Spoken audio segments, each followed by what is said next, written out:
Hello Lacotte, on se retrouve aujourd'hui dans le laboratoire du chef pâtissier Philippe Taillac. Merci beaucoup chef de nous accueillir.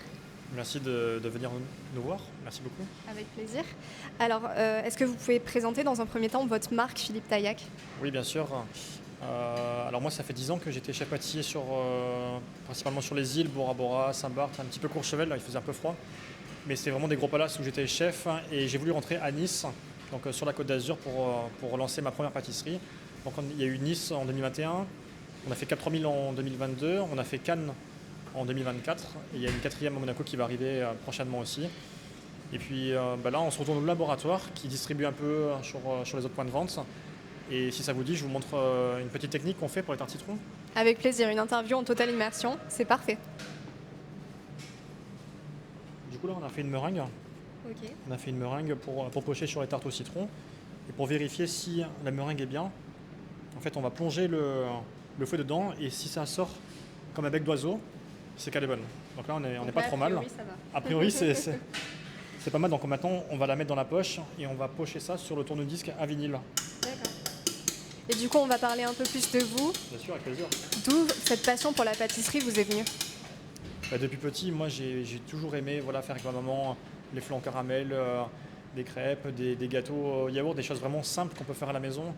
Et quand j'ai découvert un peu plus certaines techniques, je me suis dit qu'il fallait que je me performe à l'école dans un premier temps et ensuite dans des autres entreprises pour pouvoir avoir un bagage assez conséquent pour pouvoir s'amuser en faisant des pâtisseries plus ou moins techniques et faire plaisir à tout le monde. Et vos inspirations? Inspiration, il y a pas mal de voyages. Là, par exemple, la tarte au citron, c'est les citrons de Menton. Donc, il y en a beaucoup chez ma grand-mère, des citrons de pays, quoi. Donc, j'aime beaucoup les remettre en avant. Et il y a pas mal de desserts exotiques aussi. On a du millefeuille avec Jean Dujat, noisette. Inspiration en fonction des saisons aussi. D'accord. On s'adapte avec la saison. Je vais vous laisser peut-être finir la meringue et pas vous déconcentrer.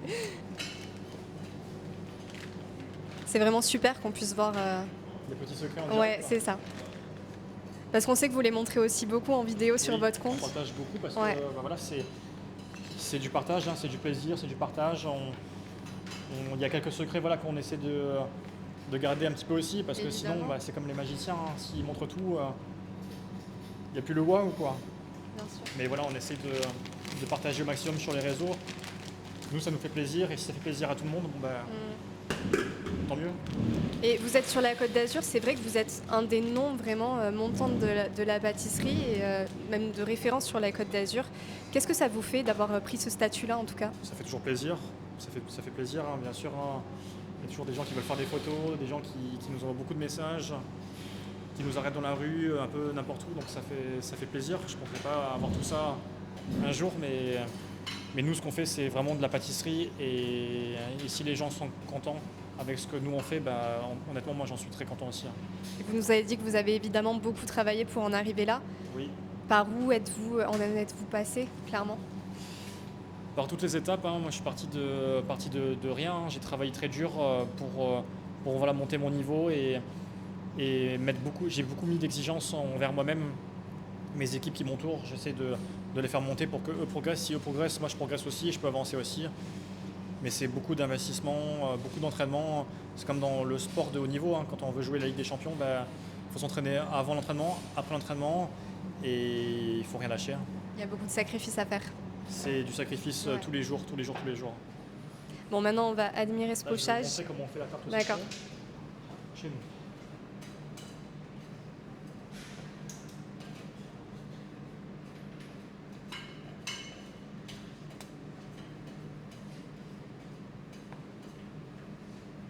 C'est une telle précision. Donc là j'ai une petite bulle d'air, ça c'est les risques du métier, c'est ça qui rend le produit aussi authentique. Donc on va en faire une autre.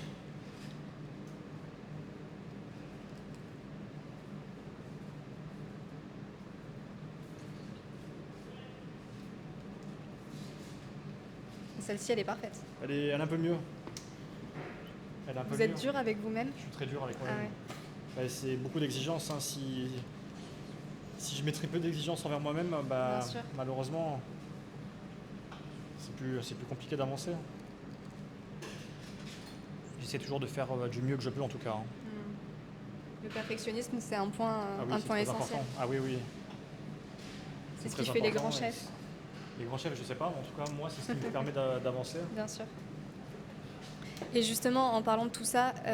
on a déjà parlé un peu en off du fait que vous avez vraiment une partie importante du côté management. Et comme je vous disais, moi personnellement, et je pense que c'est le cas de beaucoup de personnes extérieures, on pense que, peut-être pas au quotidien, mais que vous continuez à pâtisser. Et finalement, c'est pas le cas parce que votre marque est devenue tellement grande, c'est un réel business.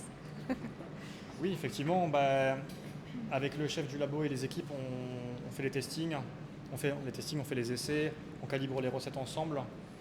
Et ensuite, j'ai l'équipe qui prend le relais sur toute la partie production au quotidien. Donc effectivement, faire de la pâtisserie tous les jours, c'est impossible.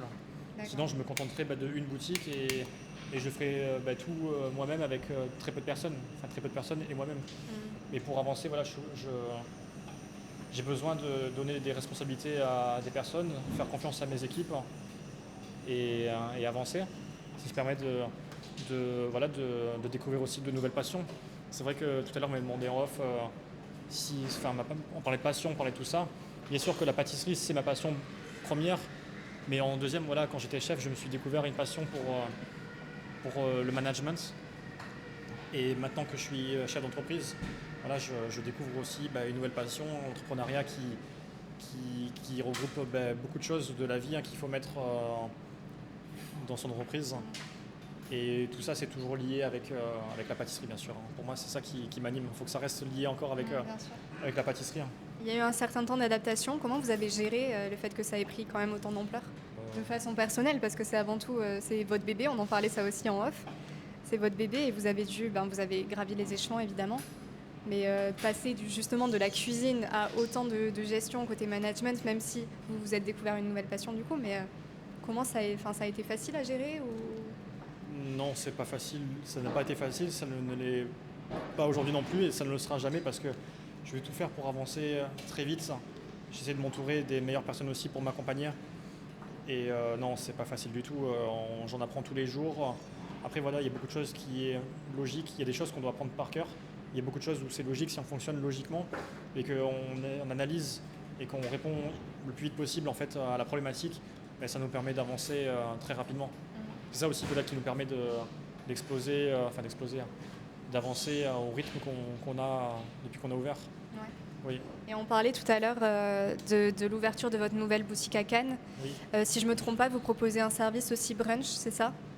Alors pour Cannes, oui, on a la pâtisserie comme chez Ornis C4000, mais en plus de ça, on a un salon de thé avec un chef cuisinier et son équipe qui alimente toute la journée des pièces salées. On peut venir s'asseoir et consommer sur place aussi bien du salé comme du sucré. On peut venir bruncher. On peut venir le midi manger du filet de loup, du filet de bœuf, des pâtes à la truffe. On a 4 plats froids, 4 plats chauds et 4 choix pour le petit déjeuner. On est resté sur une petite quantité, mais on a privilégié le qualitatif pour faire plaisir à nos clients.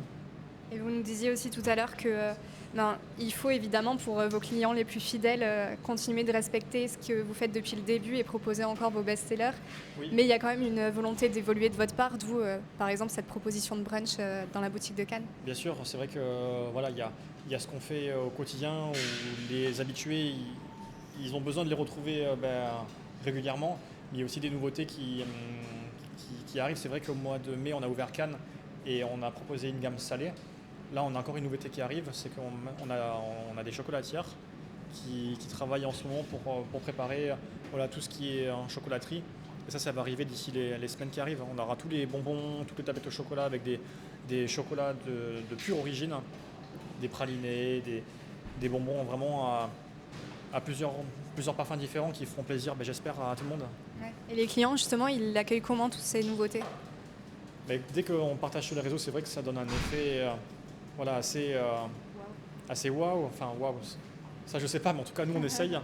Oui. Et quand on met des nouveautés, c'est vrai que les gens habitués, ils ont besoin de découvrir des nouvelles choses, donc ils viennent essayer. Et c'est vrai que les chocolats, c'est quelque chose qu'on n'avait pas encore mis en place. Et quand on vient chez nous, quand on veut faire un cadeau à quelqu'un à Paris ou à l'étranger, c'est vrai qu'on ne peut pas ramener une pâtisserie. Alors que les petits bonbons au chocolat, on pourra les faire voyager. Tout est pensé, Oui, vraiment, tout est bien pensé. Là, c'est la tartiflette. Du coup, une fois qu'on l'a pochée, Voilà, on va essayer de pas trop tarder pour mettre un coup de chalumeau dessus, D'accord. ce qui permet de la maintenir et ce qui va donner aussi le goût de la meringue. Et là, du coup, pour revenir sur les boutiques un peu, vous comptez en ouvrir une aussi sur Monaco? C'est ce qui a Oui, été dit. exactement. En début d'année prochaine, en tout cas, on fait tout ce qu'on peut avec les équipes pour avancer sur ce projet monégasque qui me tient à cœur en tout cas. D'accord. Pour moi, c'est très important d'ouvrir là-bas. Il y a une autre clientèle à trouver là-bas? Il y a une clientèle que je vais retrouver, que j'avais à Saint-Barth, dans les Caraïbes, qui, voilà, qui aime se faire plaisir aussi. Il y a beaucoup d'étrangers qui ont envie de découvrir des pâtisseries françaises et moi je suis persuadé que ça va être très sympa en tout cas. Il y a des projets d'ouverture à l'étranger aussi? Il y a des projets d'ouverture, mais on va déjà se concentrer sur Monaco. Et puis après, on va travailler sur l'étranger, tout à fait. Ça, c'est du coup le projet vraiment 2025 Monaco. Le projet 2025, oui, c'est vraiment faire Monaco, consolider vraiment tout ce qu'on a fait aussi en amont. Et puis, voilà, dès qu'on va ouvrir Monaco, on va essayer de se concentrer sur une nouvelle destination. D'accord. C'est important. Là, on arrive sur le milieu des pochages.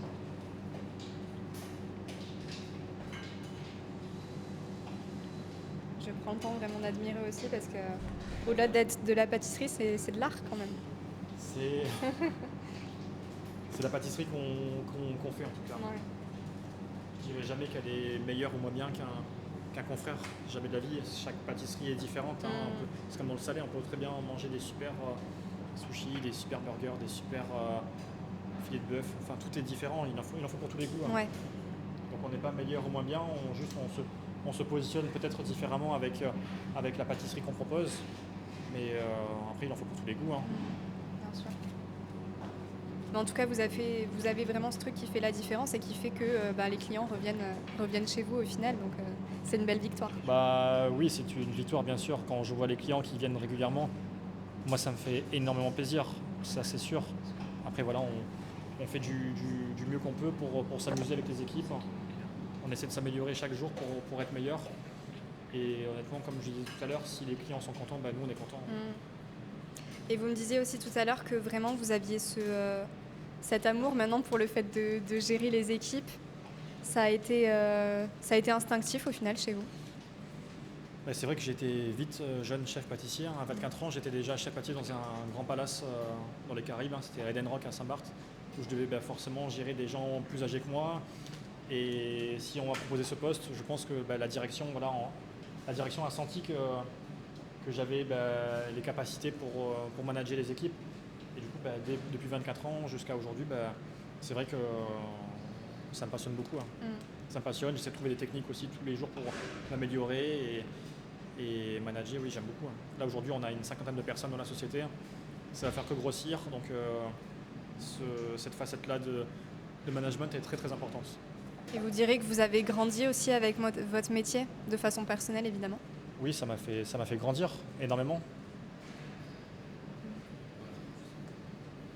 Ça vous a fait grandir? Oui, ça m'a beaucoup fait grandir. Chaque jour, je me sens toujours un peu plus... je sens que je progresse chaque jour. Et ce métier-là, oui, m'a totalement fait ouvrir. À l'époque, j'étais pas du tout comme ça. J'étais beaucoup plus timide, beaucoup plus renfermé sur moi-même. Et le fait de découvrir une passion et d'en plus d'en faire un métier, et si en plus ça fait plaisir à tout le monde, forcément ça ouvre des portes et ça nous fait grandir. Et je pense qu'il est important de souligner votre âge aussi parce que là actuellement, si je ne me trompe pas, vous avez 33 ans. Oui, vous avez commencé à être chef du coup à 24, oui. Mais il y a eu toute cette passion qui est née au fur et à mesure aussi.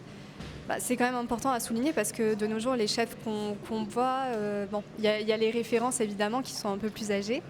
Et ça incite, je pense, ça donne l'exemple pour les plus jeunes à réaliser ses rêves et à se bouger, excusez-moi de l'expression, pour vraiment les mettre en place. Oui, tout à fait, vous avez tout à fait raison sur ce que vous dites. C'est vrai que je suis un peu plus jeune que la moyenne. Mais après, moi je dis qu'il n'y a pas d'âge. C'est selon l'envie, la personne, la motivation, l'exigence et le parcours qu'on a pu se forger qui fait que on arrive là ou pas. Il en faut pour tous, hein. Il y en a qui ne veulent pas forcément être chef d'entreprise et il faut respecter ça. Mais en tout cas, c'est vrai que tout ce métier-là, plus les voyages aussi, hein, les voyages ça m'a fait énormément progresser humainement. Par exemple à Bora Bora, voilà, c'était assez délicat, on n'est pas en métropole, il faut s'adapter. Et j'ai beaucoup appris sur moi-même, je me suis beaucoup ouvert aussi aux gens et ça m'a aussi fait du bien, humainement en tout cas. Donc il y a professionnel et humain qui jouent dans ce métier, bien sûr. Bien sûr. Et en parlant d'humain justement et du fait de grandir, est-ce que vous avez eu des personnes en particulier qui ont contribué à votre succès, au fait que vous ayez autant grandi, que ce soit professionnellement ou personnellement? Oui, c'est sûr que quand j'étais plus jeune, hein, il y a beaucoup de moments qui étaient très difficiles. Ma maman, elle a toujours fait en sorte de me mettre voilà, le plus haut possible sur le devant de la scène. Elle s'est battue pour que je puisse décrocher mon premier contrat d'apprenti. Celle qui m'a lancé vraiment, enfin qui m'a aidé à me lancer parce que comme je vous ai dit, j'étais très renfermé, très réservé et c'était très délicat quand je me suis lancé. Mais ma mère elle m'a vraiment soutenu, elle a tout fait pour que je puisse me lancer. Après, j'ai travaillé pour en arriver là aujourd'hui en tout cas. Mais c'est vrai que ma mère m'a beaucoup aidé pour me lancer, hein. Et dans le milieu, est-ce que vous avez une ou plusieurs personnes à citer qui vous ont un peu servi d'inspiration, de mentor? J'étais très jeune chef pâtissier, donc j'ai eu très peu de chefs, mais quand j'étais au Negresco, c'est vrai qu'il y a Fabien Cochoteur qui était un de mes chefs à l'époque. Et c'était un niçois aussi. D'accord. Et c'est vrai qu'il sortait de belles maisons aussi et j'ai beaucoup appris de lui sur l'exigence, sur la technique. D'accord. Donc ça m'a aidé aussi au début. Et vous êtes la preuve même qu'il n'y a pas que les chefs parisiens qui peuvent briller, faire de l'excellent travail. Est-ce que c'est quelque chose qu'on vous fait remarquer aussi? Oui, c'est vrai que il y a beaucoup de clients qui demandent à chaque fois « Ah, Philippe Taillac, il est où sur Paris ?» Il y a beaucoup de gens qui... On vous associe à Ah oui, Paris, beaucoup de gens du fait pensent que- beaucoup de gens pensent qu'on est sur Paris. Mais pour moi, c'était un challenge aussi, hein, et déjà, il y a eu deux choses. Il y a eu le challenge et le cœur. Parce que pour moi, quand on fait des choses, on les fait avec le cœur. Donc revenir à Nice, pour moi, c'était très important. Et le challenge, c'est que quand je suis revenu à Nice en 2020-2021, il y a des pâtisseries, des très belles pâtisseries, mais des pâtisseries haut de gamme avec la pâtisserie fine, c'est vrai qu'on en trouvait un petit peu moins. Donc c'était un challenge de se positionner sur des pâtisseries voilà, plus haut de gamme avec des tarifs forcément plus élevés. Mais apparemment, c'est réussi. On a la clientèle qui est là et moi j'en suis très content, mais oui c'était un challenge en tout cas pour faire ça à Nice. Donc les gens c'est vrai qu'ils se demandent où est-ce qu'on est à Paris, quand est-ce qu'on va aller sur Paris. Tout le monde se focalise sur Paris parce que c'est là-haut où il y a L'excellence parisienne. l'élite parisienne, hein, l'élite de la pâtisserie française, elle est sur Paris. Après il y a beaucoup de chefs pâtissiers qui ouvrent à droite à gauche, de très belles maisons. Et c'est vrai que dans le 06 on est très peu. Ouais. Et justement, du coup, on avait parlé tout à l'heure d'ouvrir éventuellement à l'étranger. Et pas forcément, on a parlé de Monaco, de l'étranger, et pas forcément de Paris. Donc c'est vraiment un projet ou pas du tout? Paris vous dites? D'abord Monaco. Ensuite il y a d'autres projets voilà, qui sont sur le papier, mais En France on va se concentrer sur Monaco déjà. D'accord. D'accord. Et est-ce qu'il y a quelque chose qui vous inspire en particulier à Monaco? Parce qu'on a parlé de la clientèle, mais au final, la chance qu'on a sur la Côte d'Azur, c'est que chaque ville a vraiment son caractère et ses différences. Je ne sais pas s'il y a quelque chose qui vous inspire un peu plus à Monaco, pardon, plutôt qu'à Nice ou à Cannes. Moi, ce que j'aime à Monaco, c'est que déjà, tout est beau, tout est propre. Il y a beaucoup d'étrangers. Moi, qui ai beaucoup voyagé, j'aime beaucoup communiquer et me retrouver avec les étrangers aussi. Et puis Monaco, ça reste quand même une référence. Et de faire Nice, Cap 3000, Cannes et Monaco, on va dire qu'après ça, la boucle est bouclée pour la Côte d'Azur, pour la French Riviera. D'accord. Je reviens un peu sur le laboratoire parce que c'est vrai que c'est tout nouveau. Vous l'avez ouvert il n'y a pas longtemps, celui-ci. Oui. Il est bien plus grand que le premier. C'est vrai qu'on a déménagé il y a pas longtemps, là, courant septembre, et il est 10 à 12 fois plus grand que celui qu'on avait précédemment. Et ça va nous permettre voilà, de mieux travailler. Déjà pour les équipes, il y aura un confort de travail supplémentaire, des espaces beaucoup plus calibrés. On a des nouvelles machines qui arrivent aussi chaque semaine. Et puis voilà, en termes de fraîcheur, on a un laboratoire quand même de compétition où on peut vraiment faire de la qualité et on va pouvoir augmenter aussi les quantités. On était bloqué au niveau des quantités, donc on va pouvoir augmenter un petit peu les quantités, il y aura moins de manquants. Et puis pour l'équipe, ben voilà, on a mis une salle de repos, il y a un parking qui est en train de se mettre en place aussi. On essaie d'améliorer le quotidien des équipes pour que voilà, ils puissent se concentrer sur la pâtisserie quand ils sont là. Et de par justement le succès de votre marque qui ne fait que s'accroître, j'imagine qu'il y a une expansion des équipes aussi. Ben, c'est vrai qu'on a commencé, il y avait une dizaine en tout. Et là, ben, on est une cinquantaine, hein. Il y a une cinquantaine de personnes dans la société. Bon, ça fait que grandir. Et avec le laboratoire, voilà, on va pouvoir aussi embaucher un peu plus de monde, créer de nouveaux contrats. Est-ce qu'on peut parler d'une famille Philippe Taillac? Nous, on l'appelle la Team Taillac. D'accord, ok. Nous, c'est la Team Taillac, on l'appelle comme ça. Et puis voilà, moi j'ai lancé ça du coup en 2021 et moi je fais en sorte de faire grossir voilà, cette famille, cette équipe. Et puis voilà, il y en a qui viennent, qui partent, ça ne peut pas forcément plaire à tout le monde, il y en a qui sont là de passage, il y en a qui sont là sur un peu plus long terme. Moi ce que j'aimerais c'est que les gens restent avec nous le plus longtemps possible et que chacun progresse. Et si eux progressent, moi je progresserai aussi. Du coup voilà, former les nouveaux qui vont arriver et avancer aussi, quoi. D'accord. Est-ce qu'il y en a qui sont vraiment là depuis le tout début et qui sont restés? Oui, bien sûr, dans la société on a des cadres, hein, qui sont là depuis le début. Mais après en termes d'équipe, bon, c'est comme partout, hein, il y a beaucoup de turnover. Mais le laboratoire qu'on a créé, voilà, j'espère que ça va permettre de fidéliser un peu plus les équipes, hein. Okay. Et Nice, vous disiez tout à l'heure que vous y êtes revenu par cœur, mais aussi Oui. il y a une raison stratégique, j'imagine, en termes d'habitants. Stratégie, non, parce que c'était vraiment, comme vous avez dit, avec le cœur que j'ai voulu lancer ça, vraiment dans le carré d'or de Nice. Pour moi, c'était très important ce positionnement. Et puis, stratégiquement, ça s'est fait tout seul, hein. On va dire que Nice, c'est au milieu de Cannes et Monaco. L'aéroport est à Nice. C'est vrai qu'on a un nombre incalculable de touristes chaque jour, hein. Je pense qu'il y a au moins 80% de clients étrangers qui ont sélectionné sur les réseaux sociaux l'adresse et qui viennent découvrir tout ça. Donc le positionnement de Nice, c'est vrai que finalement il devient stratégique, mais de base c'était vraiment avec le cœur que j'ai fait ça. D'accord. Bon, en tout cas, on ressent le cœur que vous mettez, que ce soit dans la préparation des tartes ou dans votre marque plus globalement.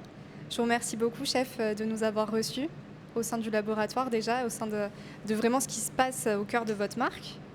Parce que voilà, c'est ça, Philippe Taillac, c'est comme vous dites, l'équipe en famille. Et même si vous pâtissez plus, vous mettez tout votre cœur à diriger les équipes et à faire en sorte que votre société grandisse de plus en plus. En tout cas, merci d'être venu et moi ça m'a fait plaisir de partager un petit moment avec vous de pâtisserie. Et puis, est-ce que vous voulez brûler une tarte au citron? Oula. Donc là, on va juste tourner, on fait tourner et tout doucement, voilà, vous allez brûler la tarte. Là, partout, un peu partout. Descendez un petit peu sur les rebords, vraiment sur les côtés aussi. Elle est un peu froide, là. Voilà.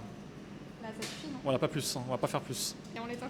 Je vais l'éteindre. Ok. Et on rééchange. Merci. Super. Bon, je pense que c'est mieux que ce soit vous qui restiez pâtissier ou alors vos équipes. Elle est un peu cramée. Ouais, comme on a dit, il faut un peu d'entraînement. Si vous restez avec nous pendant quelques jours, vous allez pouvoir le faire aussi, hein. Ok. En tout cas, c'est un plaisir d'échanger avec vous et de vous avoir reçu chez nous. Plaisir partagé. Merci beaucoup, chef. Merci à vous. À très bientôt À bientôt. peut-être.